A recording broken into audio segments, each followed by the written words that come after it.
recall Sam very vividly because we sat beside each other in class for 3 years at Portora.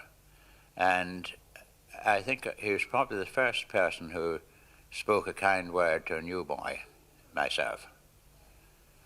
He was a very popular boy in the school. In those days, you were called either by a nickname or, more generally, by your surname. Sam was one of the few boys in the school who was always known as Sam Beckett to the others. He had consistently good reports there, and he was particularly good in English. The headmaster, Seal, gave a special prize every year for an essay, and Sam walked away with it every year, even when he was competing with boys in forms higher than himself. He also contributed light, humorous articles to the terminal school magazine, Portora. Oh, he made an impact because he was a very good scrum half. He was blind without his spectacles, but as bold as a lion around the scrum. And in his final year, he was secretary of the he was his second year on the first 15, and he was secretary of the rugby club, and the rugby team got into the final of the Ulster Schools Cup.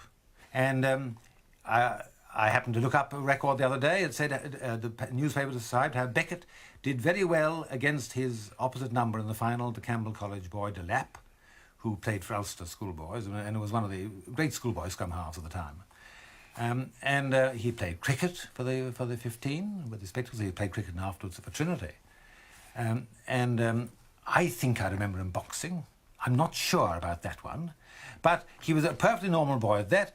Academically, every year, at least for 2 or 3 years, 2 years at least, he won the gold medal for the English essay at school. That was the gold medal, the headmaster's essay, special subject, a special exam. And he was one of the brighter boys of his year, of course, which was above me. I was precocious enough, but I never caught him up.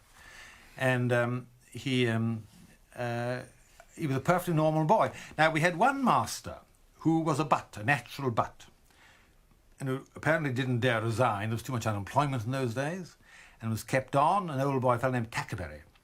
And I remember that Beckett and another man, Thord Sinclair, C.E.R. Sinclair, who became a novelist, wrote 3 or 4 Irish novels. They organised, when this man took prep, which was an enormous study hall, where the whole school gathered at night, and one man sat on the dais and controlled.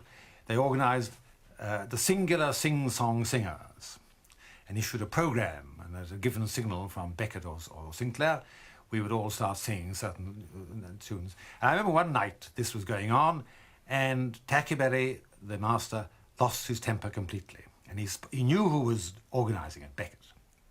And Beckett got under his skin, and he rushed down at Beckett, and he began beating Beckett round the ears and boxing him up. And Beckett sat in his desk, warding off the blows as best he could. And the man lost control. And then looked up quietly and said, "Hit one of your own size." And this showed Tackerberry what he'd done. And the only time I've ever seen a master burst into tears. And he went back to the stairs and sobbed and said, "That's never been said to me in my life before." He'd always been a turbulent man, I think. He was a man of 55, 60, I suppose, this time. And he said, "Here I am, reduced in my old age to being the convenient piss pot for the whole school."